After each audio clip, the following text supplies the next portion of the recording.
Okay, we're going to start. Thank you all so much for coming. Welcome to the Watson Institute. I'm Rose McDermott, David and Mariana Fisher, University Professor of International Relations and a Watson Fellow. And on behalf of the Watson Institute Security Program and the Middle East Studies Program today, we're very pleased to convene today's discussion on the Iran nuclear negotiations and the framework agreement announced April 2nd by the P5+1 powers and Iran.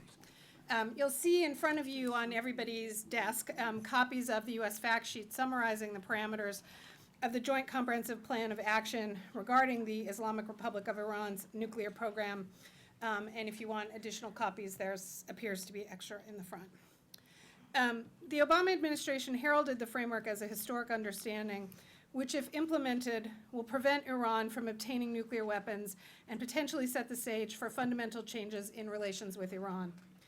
Skeptics contend that allowing even limited nuclear enrichment capability and research, as the proposed deal does, leaves too much of Iran's suspect nuclear program intact, providing a path to nuclear weapons, and potentially complicating the international negotiations leading up to the June 30th deadline for final agreements.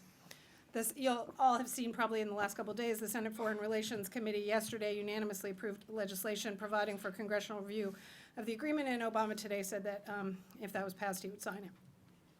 To discuss aspects of the proposed deal, the path ahead, and the implications of these developments for international nonproliferation policy and U.S. and regional security, we welcome our distinguished panel of Watson Institute faculty and Brown alumni, and I'd like to introduce them. We had a fourth panelist, Nina Tan Walt, who unfortunately will not be able to participate today because she's taken ill, and we're sorry about that.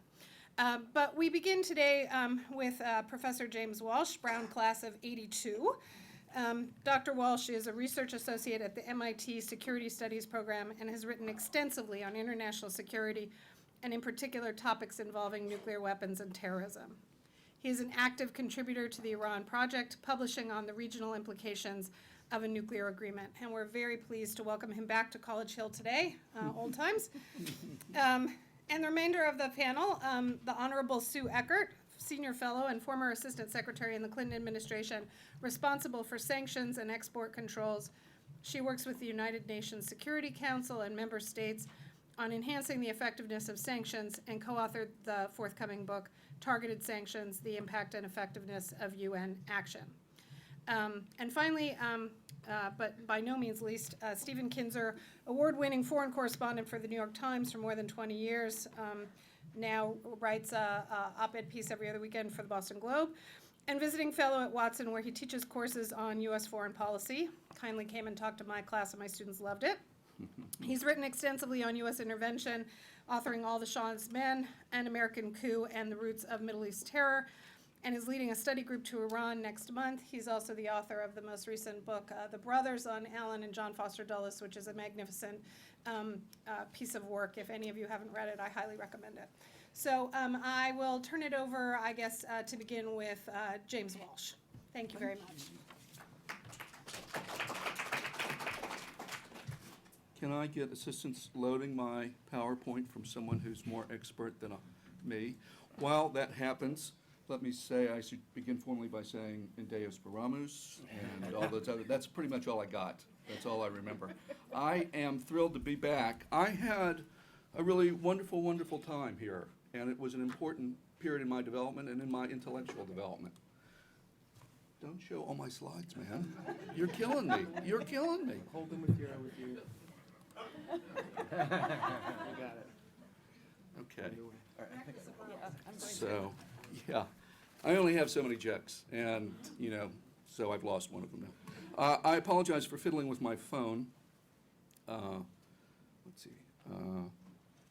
Because during the introductions, because I use a timer. Because if I don't use a timer, everyone looks like this in about 10 or 15 minutes. And so I had to set that. I've had problems with it, so I had to set it during the introductions. I love this picture.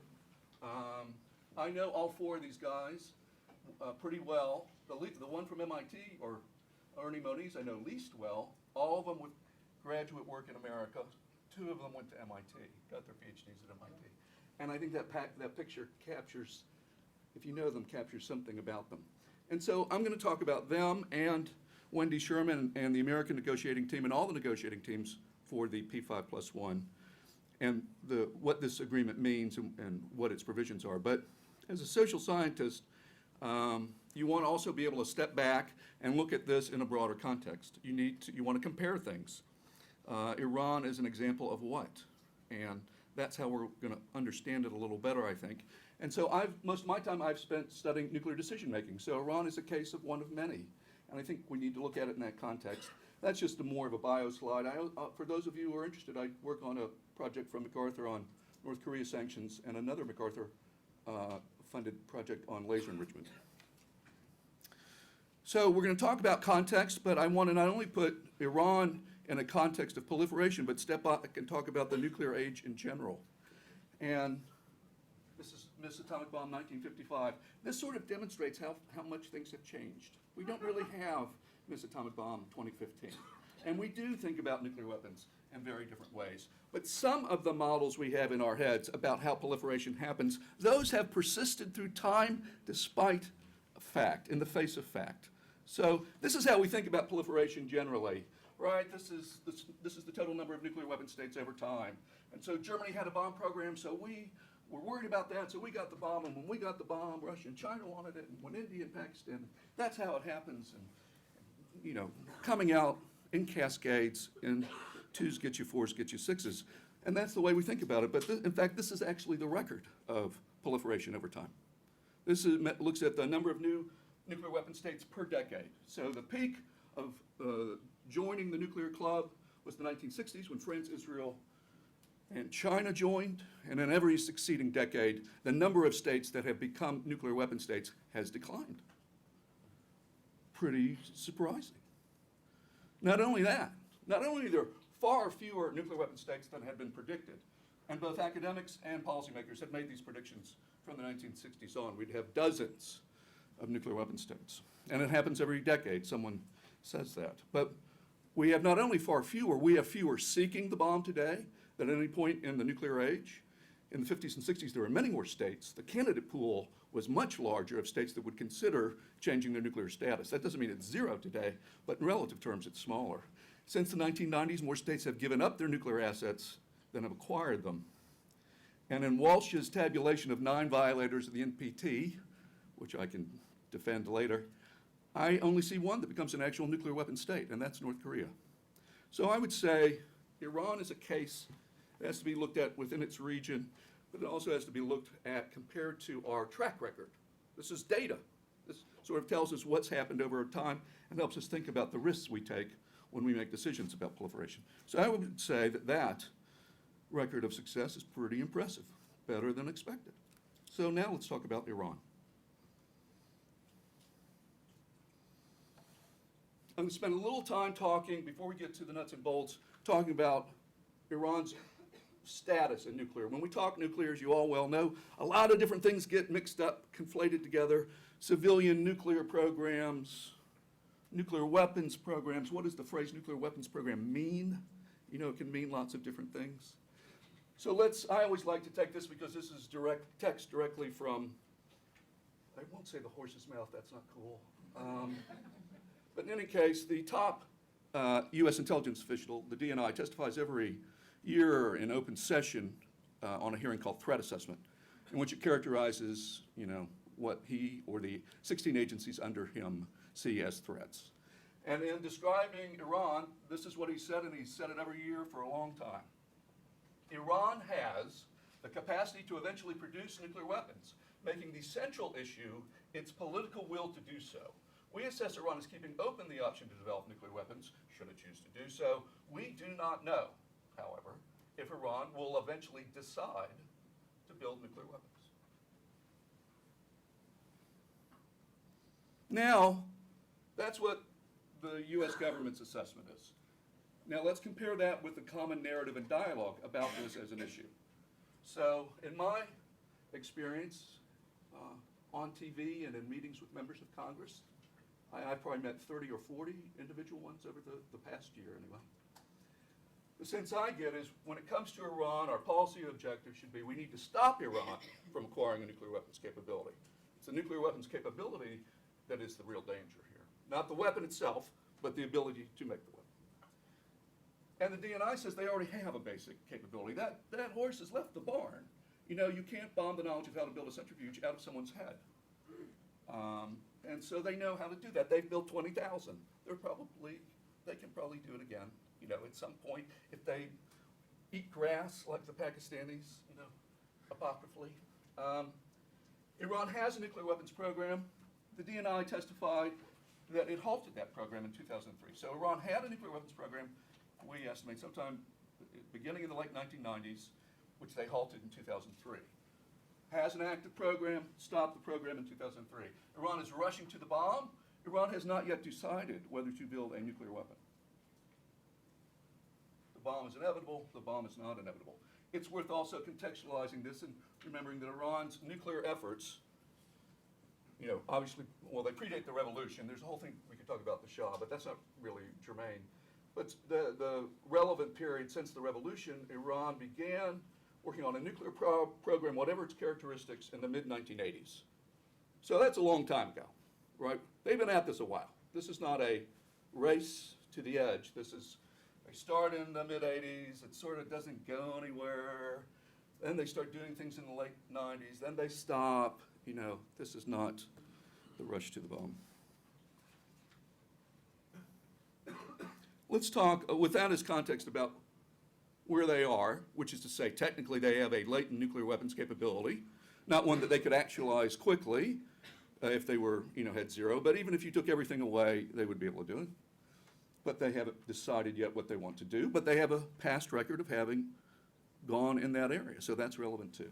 Now let's talk about the negotiations. That's Wendy Sherman, who basically for the past year and a half, was the lead person. You know, Carrie and Moniz came in at the end, but she was the sort of central person through most of the negotiations. And let's talk about what this framework is, we think. And this is taken from a summary that my friend Henry Rohn did down the river from me. And so he organizes this two ways, and I think it's good because I can get it on a PowerPoint, because otherwise it would be very tough. And his organizing principle for this is how long do these various obligations obtain? I'm only going to talk about the nonproliferation piece, look to others to talk about sanctions, but on the proliferation piece,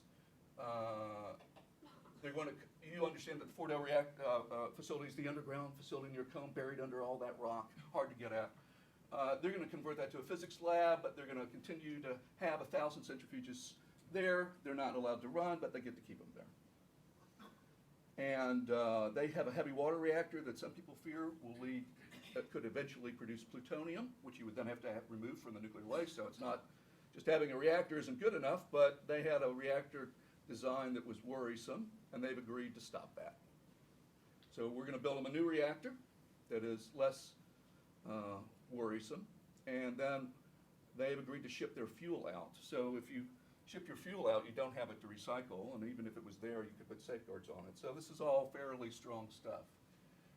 For a decade, they'll be limited in the number of centrifuges that they can operate, about 5,000. And our principle is to have 1 year breakout time. I can talk about that in question and answer. It's a sensitive topic for me. I just want to say that. I'm likely to rant if you ask me about it. And so they'll limit themselves to these IR ones, which is essentially first generation Pakistani centrifuges. They won't use advanced design centrifuges for 10 years. And for 15 years, they won't enrich above 3.67%. So no 20% enrichment, nothing that could be used quickly to climb the ladder to 80 or 90% weapons grade. And they're going to limit their limit the amount of nuclear material. Even at that level of enrichment, they are going to limit what they keep on site, as it were, to a very, very modest level of material. They won't build any new facilities, so all that's for 15 years. And then some stuff is indefinite, like their NPT. They're still on the NPT, that's forever. They'll be adopting the additional protocol, other sorts of commitments they've made. So different commitments happen on the nonproliferation front over different periods of time. Was that too quick a summary? All right, nod for me. Okay, good. And again, other pieces implied here, and this is mostly about access and transparency. They'll have regular access to Iran's nuclear facilities. They'll have, they're going upstream, further and further upstream the production process, so they'll be able to have access to the mines for 25 years. Continuous surveillance, that probably means either film or other sort of sensors that would just continuously run. This is new and no one talks about that. This is a dedicated procurement channel established. This is to enhance the ability to track nuclear-related imports and exports out of Iran, which is good if you're trying to reduce the likelihood of sneak out rather than breakout. That is to say, building covert facilities rather than using your existing facilities and kicking everyone out and rushing to bomb, all that. And then more stuff about PMD refers to possible military dimensions, which I mentioned to you. There was a bomb program in the late 1990s, 2003. So what happened? IAEA wants to know. And that's the topic called past military dimensions. And so hopefully that'll lead to some resolution there. So this is my last slide. Again, if we put the case of Iran, and again, Iran has had weapons ambitions under the Shah, so you could compare within Iran, compare Iran to its neighbors, and then compare Iran on the broader historical scale. But if we think about how things have worked out in the past, it seems to me that proliferation is not inevitable. Is there going to be an Iran deal? You know, I've talked to all the principals, not all the principals, but I've had briefings or meetings with the American team, the Iranian team, only one member of the French team, and the British team. So not the Chinese and the Russians or the Germans, but pretty much everyone else. And I think we will have a deal. It's not going to be easy, but I think we're far closer than people realize. And we better get one because it's going to get tougher. You know, and again, there's history here within the Iranian case, within the revolution. We had negotiations between 2003 and 2005. That's when Iran had 164 centrifuges, 164. And then those negotiations collapsed in 2005 because, among other things, the U.S. was insisting on 0 centrifuges. So that negotiation collapsed. So what happened? Iran built 20,000 centrifuges and enriched to 20%. Right? Unconstrained by any agreement, and they were pissed, and we were mad too, so we put on sanctions, they built centrifuges, and they put on sanctions, and we all just dug our holes deeper and deeper. So there's even some data here about what Iranian-American nuclear negotiations are like, and what the aftermath could be like. So I think this is as good a time as we're going to get, and if we don't get it, then everyone's going to start whacking each other, and the hardliners in both capitals, Tehran and Washington, will be strengthened. And I don't think this is not a technical issue anymore. This is purely a political issue. There's been a technical agreement on the table, more or less, plus or minus, you know, for 6 months, I would say. I mean, there's a lot of stuff done at the end, but basically, they were going to get 5,000 or 6,000 centrifuges, and Eckert was going to change, and you know, everyone's been talking about that for a while. So I think it's about politics. And I think agreements represent, and I didn't talk much about this, but we have some knowledge based on the 70 years of nuclear history and the restraint that has been exhibited over time, the surprising restraint. We have some good hypotheses and theories about why we were able to accomplish that. And you have people here from MIT, I don't know if these niggas here are not studying that and making good contributions. My own view is that agreements, shockingly, pieces of paper that regulate the most powerful weapon in the history of mankind, humankind, they actually matter quite a bit. They work really well. And they don't have to be perfect to work. And they work normally because the sides buy in. That's why they're sustainable. Sides buy into it, everyone gets something out of it, and then it changes the politics within the state and between states. And that's why I think they work. So this is a very good opportunity, in my view. It's not done yet, but I'm predicting it will happen. I'm predicting it will be sustained. And that means, and partly I come to that conclusion out of pure self-interest because I would really like to work on something else for a while. You know, I've been at this for 15 years. So I'm rooting for the negotiators. Okay, thanks.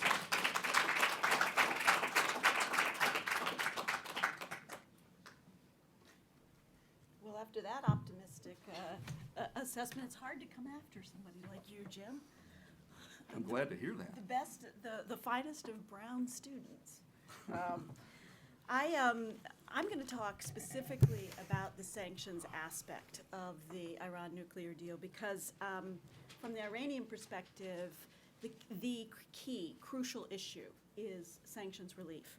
And as the description, the framework agreement that the State Department put out, if you're looking at it, there's a whole section in terms of sanctions, but it's very clear that the sanctions is a key component, and it's prefaced in terms of a lot of words in terms of if Iran will receive sanctions relief, if it verifiably abides by its commitment. So what I want to talk about are three main things. One is differing interpretations or narratives, if you will, of what the framework calls for in terms of timing and sequencing of sanctions relief. The second thing is an overall brief understanding of the sanctions because they are extremely complex, and people talk in terms of sanctions without understanding that there are very distinct differences which matter in the course of unwinding these sanctions. And third, the complications, if you will, in terms of the domestic politics surrounding the lifting of sanctions here in the U.S., actions by the Congress, but also a reimposition of international measures among the P5, the so-called snapback or reimposition, that if there's noncompliance, because these represent potentially important stumbling blocks that need to be addressed over the course of the next several months. So first of all, with regard to the differing narratives that have emerged since April 2nd, they've primarily addressed the timing and scope of sanctions relief. And what this does in terms of you following the press on almost a daily basis is makes clear that sanctions issues are a long way from resolved and that they portend that the next couple months of negotiations are going to be difficult. The joint EU P5+1 Iran statement, that is the only thing that both the EU and the Iranians stood up while it was read and agreed to, says the EU will terminate the implementation of all nuclear-related economic and financial sanctions, and the U.S. will cease the application of all nuclear-related secondary economic and financial sanctions simultaneously with the IAEA verified implementation by Iran of its key nuclear commitments. A new UN Security Council resolution will endorse the JCPOA, the framework agreement, terminate all previous nuclear-related resolutions, and incorporate certain restrictive measures for a mutually agreed period of time. Now, what does that mean? From the Iranian perspective, statements have reiterated the need for immediate and permanent sanctions relief, including repeal, not just suspension of the measures. President Rouhani has said we will not sign any agreements unless all economic sanctions are lifted at once on the very first day of implementation. And I think even just today, it was reported in the press again that the Supreme Leader made similar statements to this effect. So their position is very clear in what they say they are expecting. The U.S. has been very clear, and its partners have stated that the process of sanctions suspension will only begin after Iran has completed its major nuclear steps, emphasizing a gradual step-by-step process contingent on IAEA verification, and the ability to have a snapback, if you will, a reimposition of sanctions should there be noncompliance by the Iranians. Now, that there are differing interpretations should be no surprise to anyone. And I think that members of Congress who call out statements and saying that fundamentally there's no agreement, there's two different agreements from the Iranian and the U.S. perspective, I think are wrong. They've seized upon it, but I think that this is not just regard to sanctions, also relates to inspections and other issues of the agreement.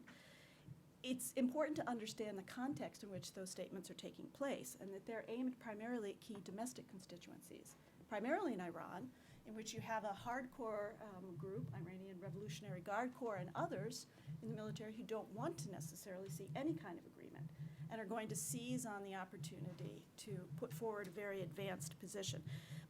But the statements that the leadership are characterizing the agreement are key to those domestic constituencies and also aimed at trying to get as much as they can out of the next round of negotiations, because it's very clear that the details of the sanctions relief have not been worked out. What's disconcerting, however, and I would say this because I think that, initially everyone was euphoric, not euphoric, but thought that this is wonderful, very positive. I tend to be on that side as well. But what is disconcerting is the degree to which the recent statements of the Iranian leadership are inconsistent and at times even contradictory with the joint statement, which is the agreed upon a statement the Iran has subscribed to. So I think that what this portends is that these issues are going to be key in the negotiations, are going to be difficult, and are probably not going to be find resolution until the very end. What's the second point is, though, is that the unwinding of sanctions is really a very complicated web of unilateral, regional sanctions, and international measures against Iran that have grown up over a period of time. And so it might be a little bit useful to understand how the sanctions can be relaxed. And I agree with Jim's point that these, even though sanctions are the devil's in the details, we always used to say that never is there an issue in which the devil's in the details more than with regard to sanctions. They can be technical, but the agreements are political. How sanctions relief is going to take place is primarily a political decision. So there's three groupings of these types of sanctions. The first is the UN Security Council. And this is extremely important because all member states, all 192 member states of the UN, are bound by these measures. They're primarily focused on Iranian nuclear and missile activities. There's a ban on arms, on nuclear and missile proliferation-sensitive dual-use goods and technology, and there's an individual asset freezes and travel ban on individuals who are associated with the proliferation programs. At last count, I think there were something like 43 Iranian individuals. Some of these are part of the nuclear program or military officials, and 78 entities within Iran who are actually targeted by the UN sanctions. But it's important to note that they remain relatively targeted. They are focused on the nuclear and missile activities of Iran. There is also now the regional sanctions, which are primarily the EU sanctions. And I think it's very important to understand these because these are really the most impactful and have had the greatest impact or the greatest effect in terms of the Iranian economy. These are focused on the financial and energy sectors. There's a ban on transactions with Iranian banks and financial institutions, including limiting access to international financial transactions through SWIFT, the mechanisms which had a significant impact on the Iranian transfer of funds. There's also a ban on the import and export of Iranian crude oil and natural gas. And this is important because the EU represented 20% of the Iranian market. And they are primarily undertaken by the EU, but there are a number of other countries, I should say, that subscribe to these. Japan, South Korea, Australia, Norway, and a number of other countries who also agree. Now, the other category of sanctions, which poses the most difficulty here in the United States, are U.S. unilateral sanctions. And to be clear, there's a virtual embargo on trade with Iran and has been for most of the 30-plus years since the 1979. There are a range of reasons for these sanctions. There are terrorism, there are proliferation, there are also human rights sanctions. So it's something that has grown up over a period of time. There's also been an extension, an extraterritorial extension of U.S. sanctions to companies in other countries who undercut or who trade with certain Iranian entities. This has been very controversial in the past with some of our allies. But the U.S. sanctions, by and large, are a combination. There's executive actions, which have been taken by primarily the U.S. Treasury Department, and congressional actions. And the most recent comprehensive was 2010 CISADA, comprehensive sanctions. And each of these two categories of sanctions have varying degrees of a waiver authority, or how you actually go about lifting them. As I said, it's important to understand that the most harmful to the Iranian economy have been the energy and financial sanctions, and that's been primarily the EU sanctions. So that provides an important key in terms of where Iran is looking for some important relief. The EU oil sanctions, I should say, have resulted in about a 60% cut of Iranian oil exports from about 1,000,001 barrels a day to drop down from in 2011 to 2.5 million. So the economy has suffered. The purpose of the regional and the unilateral sanctions has really been to put pressure on the Iranian economy. The UN sanctions, again, have been very focused on the nuclear proliferation activities, in trying to constrain those activities. But it's a complicated web, and the details matter. The third area I just want to approach is the domestic and international political complications of changing the sanctions. And here, the congressional role has been very important. I think you saw yesterday that there was an agreement. The administration had said that they would veto legislation, which had been in process for some time, that would enable a congressional role on reviewing and possibly disapproving of the sanctions. So what changed? This is not unusual, by the way. Were it a Republican administration, they would be in the same position because it goes to the heart of executive prerogatives. And this is not a treaty, it's an executive agreement. It's very important that the executive branch have adequate flexibility on being able to negotiate these things. So there was nothing surprising about the administration's position, nor about the Congress and the fact that the bipartisan group, 19-1, unanimously adopted out of the Senate Foreign Relations Committee yesterday. These are separation of powers, prerogatives of the various bodies. But now how does that play with regard to the negotiations themselves? Well, I think that it could very much complicate the situation because it gives the opportunity for the hardliners in Iran to say the Congress, which is viewed as being controlled by external interests, they're going to be the ones ultimately, whatever is negotiated, that will overturn it. The positive aspect of and my first reaction was, again, that, executive powers, executive authorities, I very much believe in that, having served in both the Congress and the executive branch. But the interesting aspect of the agreement that was reached yesterday is that it allows a limited time frame for review and disapproval of the agreement. In that time frame, the Congress would come back, and if they wanted to disapprove of it, then it would require a supermajority in order to override the president's veto. And that's very important because it sets a higher threshold. The other very important aspect of the agreement that they obtained was that it's strictly limited to the proliferation activities, to the nuclear issues. There are members of the Congress who were suggesting that Iran must recognize Israel's right to exist, that it must give up forswear terrorism, and all of these other issues, all of which are very important, but not the subject of the specific negotiations. Those would have been the poison pills, if you will, that would have killed the negotiations because they need to stay focused on specifically the nonproliferation objectives. Now, the other question is the negotiations even within the context of the P5. And here you have the interesting dynamic between the P3, the United States, the UK and France, and then Russia and China. Russia and China have never been supportive and anxious to impose sanctions. They have gone along with them in Iran, but have not been overly warm with regard to implementation and an agreement on sanctions.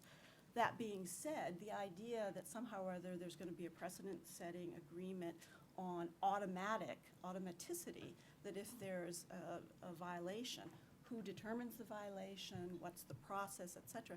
This is a very complicated international negotiation among P5, and that's something which the snap pact is also something which is going to take time and going to be difficult to achieve.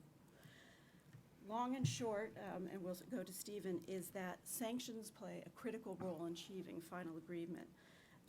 If there are failed negotiations, I think it's safe to say that it's going to be very difficult to hold the coalition of countries who are supporting the sanctions. I think that this is, as Jim says, the best opportunity we've had. It's viewed as an extremely credible deal on the merits of the proliferation aspects. And if there are complications, particularly from the US, that cause us to, or give the reasons for the Iranians not to agree, I think it's going to be very problematic to maintain the network of sanctions that we have now. And finally, I think it's just important to remember that I'm glad you started with the overall context, because a lot has been achieved. Everyone that you see in the press right now are talking about potential problems, obstacles, all the things that can go wrong, individual perspectives. What we've achieved in this agreement has been quite astounding. In fact, when I first saw it, my initial reaction was, this is never going to fly in the Iranian domestic constituency. So I think that it's really important to keep in perspective that we have made a lot of progress, and that it's important that there's a danger not to oversell the agreement too, particularly in Iran. You're not going to have immediate sanctions relief on day one.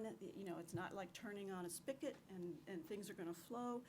But overall, the framework provides the best way to protect U.S. security and international security.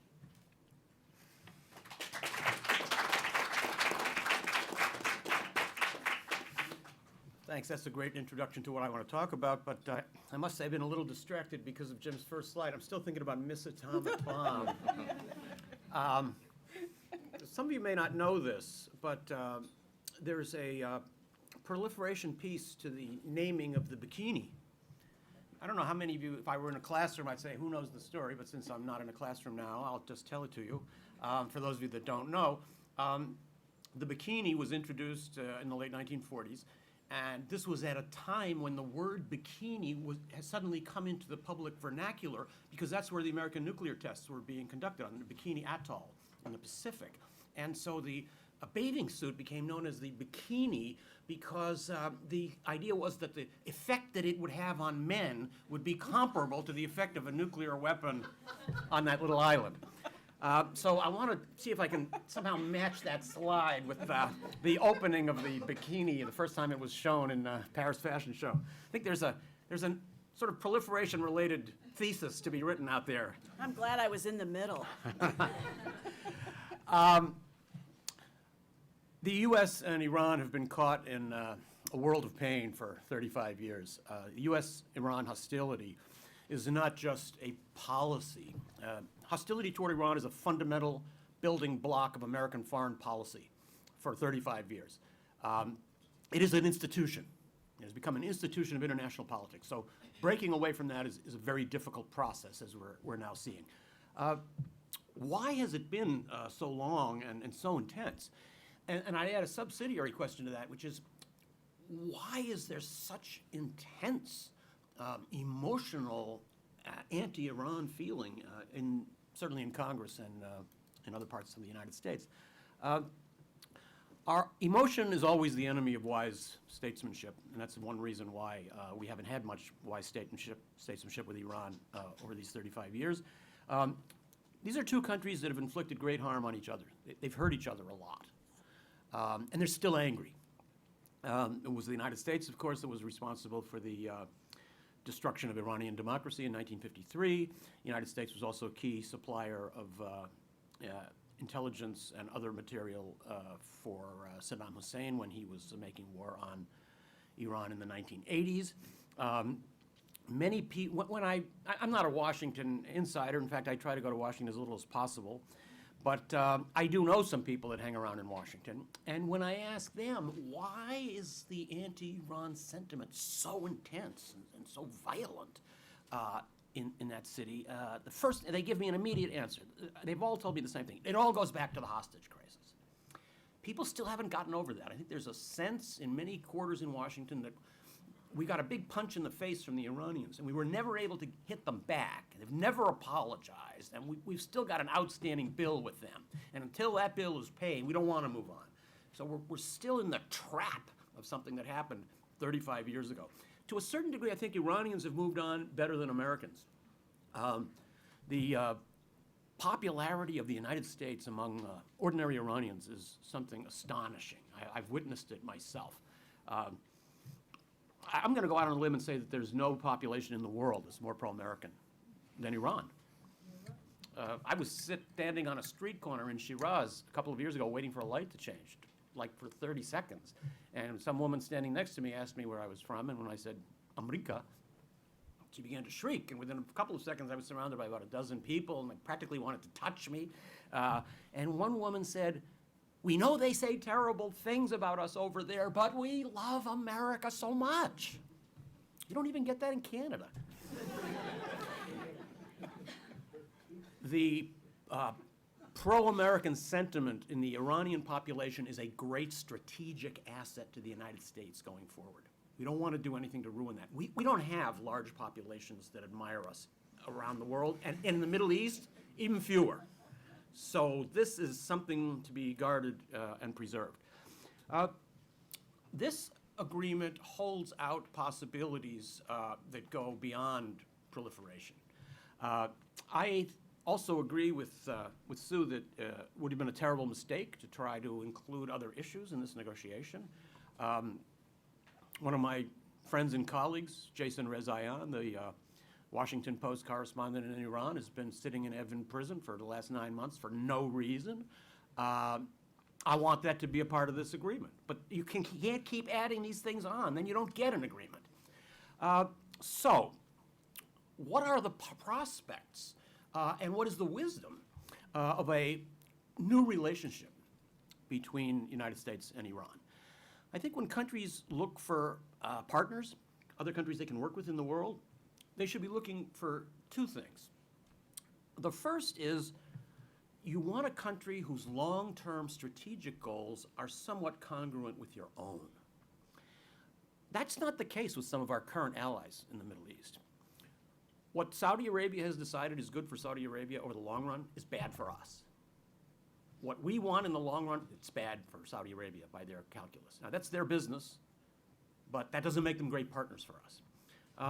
Iran does have some long-term strategic interests that are congruent with ours. What would those be? Well, first of all, most obviously, Iran is the #1 enemy of radical Sunni groups like Taliban, Al-Qaeda, now ISIS. They hate those groups far more than we do, and there's a reason for that. Those groups want to kill every Shia, and that's a pretty good motivation for being against them. When we were having Taliban delegations in Texas negotiating oil contracts, the Iranians were already warning us not to talk to these guys. And of course, it was the Iranians who helped connect us with the Northern Alliance that led to the overthrow of the Taliban in Afghanistan. One reason why ISIS has not made more progress than it has, and why it seems to be being beaten back in some areas, is the phenomenon that we now call in Washington the Shia militias, which in many cases are promoted or sponsored by Iran. This is supposed to be an example of how dangerously hegemonic Iranian ambitions are. But actually, it's something that I think we should be grateful for.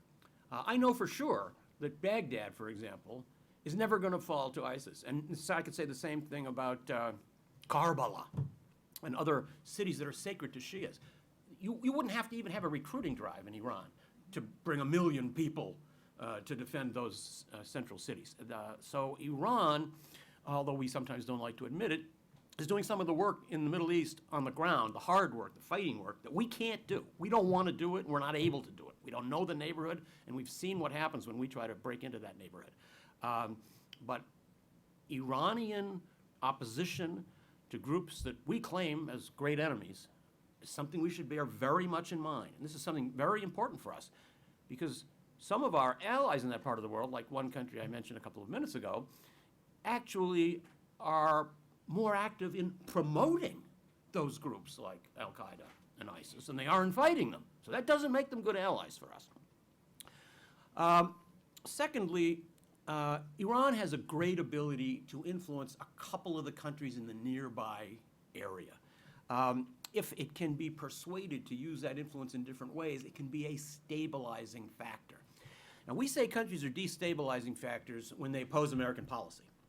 And we say countries want to be dangerously hegemonic when they're not submitting themselves to the hegemon that we have appointed. But the aim of Iran should be simply to be part of a regional security architecture in which it has an influence commensurate with its size and its history and its political culture. That's what every country in the region should seek. Iran has a great ability to influence the course of events in Iraq. Actually, I think the long overdue resignation of Prime Minister Maliki was ultimately the result of Iranian pressure. The Iranians finally decided he had to go. He was gone. Iraq, of course, is the only other Shiite-dominated country, majority Shia country in the world outside of Iran. So Iran has a great ability, if it wants to help stabilize Iraq, an ability that we don't have. Iran also has a great ability to help stabilize Afghanistan, and that's probably a more realistic probability. The whole western third of Afghanistan used to be part of Iran until Iran lost a war in the 18th century. They speak the same language. There are quite intimate ties there. So Iran has the ability to influence events in its immediate neighborhood and even a little bit beyond, in Lebanon, certainly in Yemen. This is a capacity that we should take advantage of. There's nobody else that has the ability to do this. So once we recognize them as having the ability to do it, the next step is to persuade them to do it in a way that we would find acceptable, and I think that's a possibility. This agreement opens up the possibility for a different kind of relationship. So I think Iran does fit better than some of the putative allies we have in that part of the world, the condition of being a country which has long-term strategic goals more or less congruent with our own. Don't forget that in the current situation, and particularly in that part of the world, and I would argue in the whole world, our enemy is no longer strong states like the Soviet Union and China. In the old days, we grew up in a world in which strong states were our enemies. Now, strong states are our friends. It's good to have a strong state. And Iran that spirals down into something like Syria or Iraq is a disaster for us, and we should understand that. I've sometimes, over the process of these last years, asked myself, why is it that people in Washington don't realize that by reaching out to Iran and trying to make some agreements, beginning in the nuclear issue, they could produce a stable, calm, self-confident, possibly even democratic Iran? Why is it that they don't realize that? Over time, I began to think that that's the wrong question, that actually they do realize it, and they don't want it. Actually, a weak, isolated, unhappy Iran fits some needs in Washington. And I think this reflects what has been a little bit of an evolution in the criticism of this agreement. For some months, the main criticism was that Iran was going to build a nuclear weapon anyway, for sure. This won't work. Now that we've seen how serious are the constraints, the argument seems to have shifted to saying, well, okay, they can't build a nuclear bomb, but they're going to have sanctions relief, they're going to be more free, they're going to be able to exercise influence, and all that's true. They will play a larger role in the Middle East than they have before. Now you can argue about whether that's good or bad. I just made an argument. I think it's a good thing. But that's a tough argument to sell in Washington because emotion clouds everything that has to do with Iran. There's one other factor I think that we should look for when we look for partners in the world. And that is, you want your partner to be a country whose society looks something like your own. Not a country governed by rules that are completely shocking to the way that we look at the world. And Iran is very much like that. And I think American businesses and European businesses are seeing this. Iran is the last big untapped consumer market in the world. You've got 80 million people, highly literate, totally Western-oriented, consumer-oriented. So Iranian society looks much more like ours than the societies of many other countries in the Middle East. And Iranians want it to become even more like ours. So that, to me, gives Iran two good qualifications as a potential partner, at least in some areas, for the United States. Let me just talk about one other subject, and that is the potential developments inside Iran as a result of this accord. I think it would be premature to say that everything will open up as soon as the sanctions spigot is turned off and all of the gold starts flowing. That won't happen, and immediate democratization in Iran won't happen either. But Iran has the conditions for developing a serious, rooted, Western-style parliamentary democracy. I think the two conditions you need for that are, number one, people have to want it. You can't impose it in a country where that's not what people are used to or want. And secondly, it takes time. It takes time to develop the ideas of democracy, because democracy is not just an election. Democracy is a whole way of dealing with life's problems. Iranians have had 100 years with a constitution, with elections. The constitution has not always been obeyed, the elections have not always been fair, but they understand the institutions and the mechanisms of government. Political conflict, what is a political party? How do you vote? You don't vote for somebody who comes from your own region or is from your own sect. You vote for somebody whose politics agree with yours. These are things that Iranians have assimilated in ways that people in much of that region have not. So I think there is that prospect there. As for the economy, I would just say this. When you walk through the Tehran bazaar, you can see how leaky the sanctions regime is. I haven't heard that the Apple phone is yet available in the Tehran bazaar, but it will be in a few weeks, I guarantee. And the reason it's going to be there is because there's a massive smuggling racket from Dubai. As soon as the watches get to Dubai, they'll be in Iran. Who runs that smuggling racket? The Revolutionary Guards. They are making a huge fortune out of that. We are supporting the most repressive, the most brutal organization in Iran with our sanctions. And they know this. If the sanctions are gone, they're in trouble. They lose one of their principal sources of income. So not only are the promoters of this agreement promoting what I see as American long-term strategic interests, but those who oppose it are clearly those who we want to oppose. Thank you.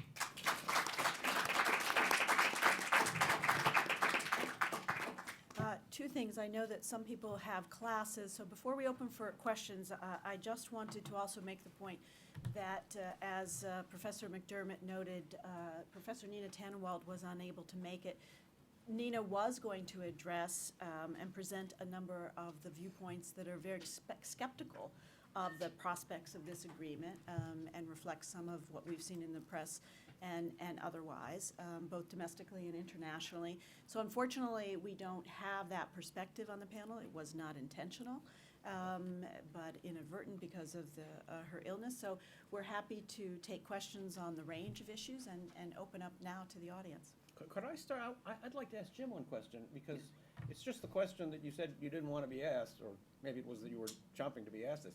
1 year breakout. Is that real? What does it mean? First, I want to say, for those of you tweeting, I think democracy as a way of dealing with life's problems probably fits the bill as highly tweetable. Is that 140 characters? I guess it fits. Something that's pretty. So as luck would have it. All right. I really don't want to talk about this, but I'm going to talk about it really, really fast, because it's basically a resolved issue right now, I think. But it looked like it was going to be a deal breaker, and that was really maddening to me. But I think it's been resolved. What is breakout time?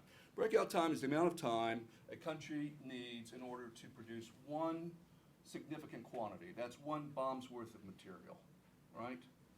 And so people are wrestling with, well, if we sign the agreement, then they could come in and kick out all the inspectors and be able to reconstitute the program and then rush to produce material and rush to build a bomb. That's what we should worry about. Now, this is a concept we worry about in all sorts of arms control agreements. You always talk about it, data and sneak out. It's incredibly rare, right? It's, first of all, no country breaks out to build one bomb. That's never happened, because if you test it, then you don't have a bomb, right? So the measure of one significant quantity, not a great choice. And people on the inside will tell you, yeah, I know, but it's what we're stuck with. But if you changed it to 2, you would double your breakout time, right? Which means it's a pretty silly metric. But it's trying to get at, how much time would we have if they started to go for it?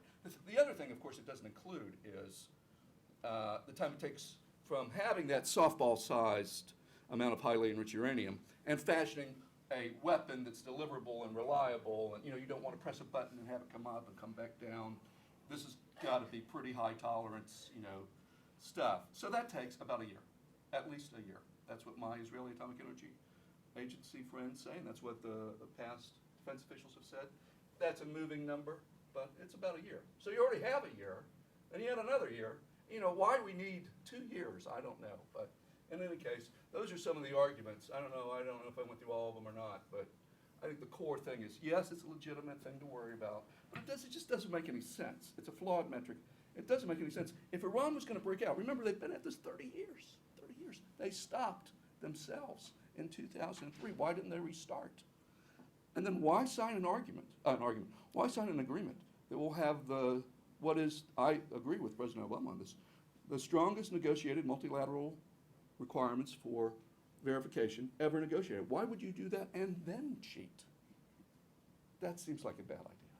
So.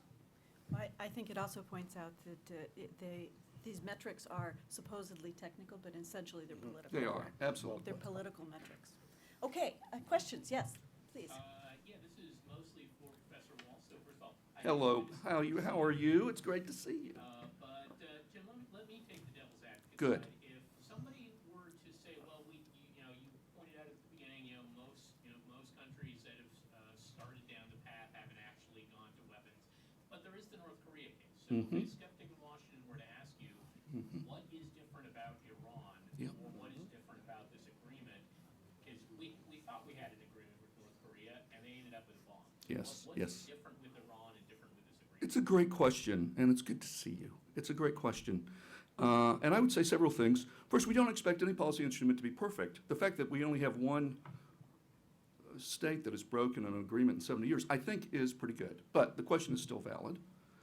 And I would say this, I would say fundamentally Iran and North Korea are not the same. I've been to North Korea, and I've been to Iran. I can tell you it's not North Korea. It's not. But if we set that aside, a lot of things to be said here. I'll only say a couple of them. One, the analogy is not comparable because there's no China equivalent in the Iran example, right? So North Korea, we are lucky in geography, 2 oceans, weak neighbors, yes. And then who's the second luckiest country? North Korea, because they're smack against China, a great power with nuclear weapons and the biggest growing economy in the world. They did well. So that complicates both sanctions and the threat of military force. It also gives you a great power protector. There's no great power protector in Southwest Asia for them, let alone on their border, and mostly they're in competition with everyone else. Everyone hates them. So the other thing I would say is people have a profound misunderstanding about the agreed framework, which was the negotiated agreement. That agreement for 8 years meant that North Korea's plutonium reactor was dismantled, and they engaged in no long-range missile tests. Who would not take that now? I'd take that now in a heartbeat. Are you kidding me? But somehow that was a failure. And you can make a case that we didn't live up to our part of the agreement. We had concerns about their enrichment procurement. I've talked to all the folks involved in this.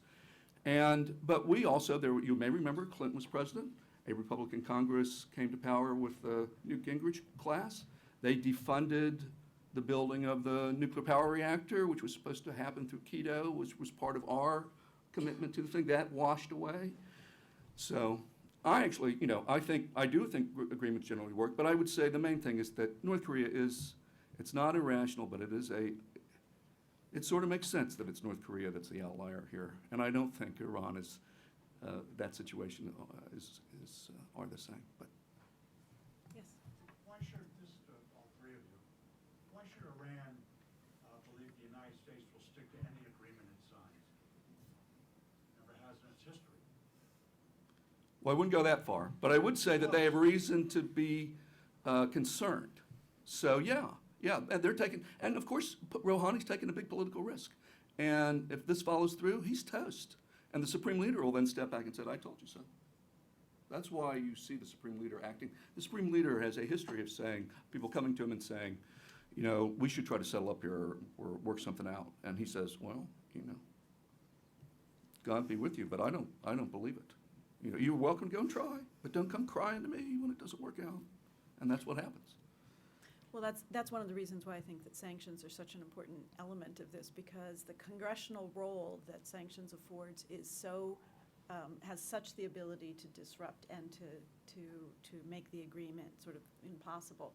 So to the extent that there's good news the framework that was agreed yesterday, which is not through the Senate or the House yet, but at least I think provides an orderly process and minimizes, to the extent that can, the options for a Republican Congress to overturn the agreement. But there's no doubt that the politics of this, in terms of your own Congress, has put these restrictions on you. The letter of the Senate to Iran, you know, complicates things like that. So I think that they have every reason to be skeptical, and likewise, in terms of adhering to agreements, we have reasons to be skeptical as well. Let me just add one other point. Treaties are actually quite rare. Most of the agreements that we have with other countries are executive agreements comparable to this one. So if Congress acts now to upset this one after it has been signed by the two countries, you're opening up quite a Pandora's box, because many countries in the world are in the same situation as Iran. They've signed agreements with us, but those agreements have not been official treaties and have not been ratified by the Senate. They're then all vulnerable too. So you're sending a terrible message to the whole world if Congress tries to get into this circus. Yes. My question is to Mr. Kinzer. Don't you think that you're being too optimistic if you think that Iran is going to be an ally to the U.S.? Because on the one hand, I do think that the deal is a great thing for both the U.S. and for Iran. It's going to disturb America's traditional allies in the region. But I think if we market, if you would, the deal as being in the future, Iran would be an ally for us, that would be a bad thing. Because Iran would never be, to my view, it would never be a viable ally to the U.S. And then in the long run, that would be a good punchline for politicians in the U.S. As in, we told you so, Iran is never going to be an ally, therefore the deal was bad. Well, first of all, I'm careful never to suggest that Iran and the United States could become allies. I think I use the word partner. They can be a partner in certain things, that's all. What I can imagine this agreement doing inside Iran is beginning a process, or perhaps slowly accelerating a process, of political evolution. Now, one thing I have heard over and over from Iranians, and I wish this was a message that people in the rest of the Middle East would have listened to in recent years from the Iranians, is revolution doesn't work. We are the #1 examples. Why were Iranians of every stripe, from communists to Islamists to Mossadegh liberals, able to get together to overthrow the Shah? It's because they agreed on just one basic principle. We don't know what comes next, but it has to be better than this. Now they learned, you know, things can get worse. Even if you think they can't get worse, they can always get worse. So it's better to bear those ills you have than fly to others that you know not of. Therefore, I think the possibility of a sudden explosion in Iran, including a democratic explosion, is very limited. Iranians don't want that. They've seen what sudden zigs and zags can do to nations. So the most I would hope for is that the process that most Iranians want for their own country will have a little more space to develop. Iran and U.S. as allies, that's still a bridge too far, I agree. Right. And to be clear, the administration has talked about, President Obama himself talked about that, you know, there's a potential down the road for common interest, for Iran to become more integrated into the international order, if you will. But it's about this deal. It's not about opening Iran, because, you know, it is going to be a long and gradual process if we get the deal. But you can't also have the kind of access until we take care of this hurdle that's facing us right now. Yes? I'm happy to hear this cautious optimism about the deal. I'm just concerned because the rhetoric has become so ugly. I mean, we have one United States senator talking about a few days to bomb Iran. I mean, that's a senator. I mean, and the fact that foreign policy seems to be taken away from the administration and put in the hands of some people that you wouldn't want to put anything in their hands. So if this, do you foresee a possibility of this total thing being derailed? And then what? So can I take part of it? I'm sure we all have opinions about this. Sure, I think that's possible. I mean, it could fall apart because they don't aren't able to go the last 6 inches to the end of the line. The 6 inches are still big. I think they're more closer than we understand that they are, but there's still these things. They've been doing this for a while, so. But I think they will get a deal because failure is unacceptable, and they've already made most of the tough decisions, frankly. And I think when they have a deal, the question comes down to whether there's a veto-proof group, and so will Democrats in the Senate or the House not sustain a veto? And I think that's probably going to be the case, because once there's an agreement in hand, it's so easy to criticize an agreement that hasn't been arrived at. And then when you have an agreement and then you're a legislator and you're faced with the choice of, I can vote to kill this bill. The U.S. will unilaterally kill this internationally. It's not a U.S.-Iran deal, it's an international deal. And in doing that, the sanctions regime will fall apart. And if we go to war, this is on you. Now, my own experience with members of Congress is they don't like taking responsibility for those sorts of things. They like the criticism part, but don't like the I'm responsible for the outcome part. And so I think when they have to stare into that abyss and take responsibility for the U.S. unilaterally killing an international agreement that is supported by everyone, that they will sustain the veto. And we will move on, and then the Republican presidential candidates will make a big deal about how awful this is. And then if they're elected, they won't revisit it. The agreement will be in place. They're not going to go back. It'd be suicidal to go back and kill it after that. So we just go on. Now, other things can happen in the region. There's still a long road to go, but I think there are many scenarios. To me, that's the most likely scenario. 2 points. One is that when it gets to that point, and Jim is absolutely right, I mean, it's easy to criticize something which is a framework in which you have differing interpretations of what the framework is. It's another thing when you actually have an agreement before you, and the Congress will receive the agreement, have the opportunity to review. And so I tend to agree. I don't take for granted, though, that it's I think that the American public has to, one, be educated and informed, and two, weigh in on this. Because I think that there is, at least the Congress, has an obligation to hear what the American public thinks. And I think in the absence of hearing, then they're free to make decisions that may go the wrong way. So that's one thing. Second thing is, I do think that there is, within Iran, as Stephen described, there's a core element of which it's contrary to their interests to have an agreement and to open up, contrary to their economic and their power politic interests. And so I think that there is the possibility, I mean, it's not a democracy, so they don't have to go through the same thing, but I think that there's there are opportunities for mischief on the Iranian side, and I think that some of the recent statements, particularly on the sanction side, are fueling that to try to drive parties further apart. So I don't think it's by any way fait accompli. I wished I was as Yeah, positive. so can I respond? We have an area of disagreement. We should seize it while it lasts.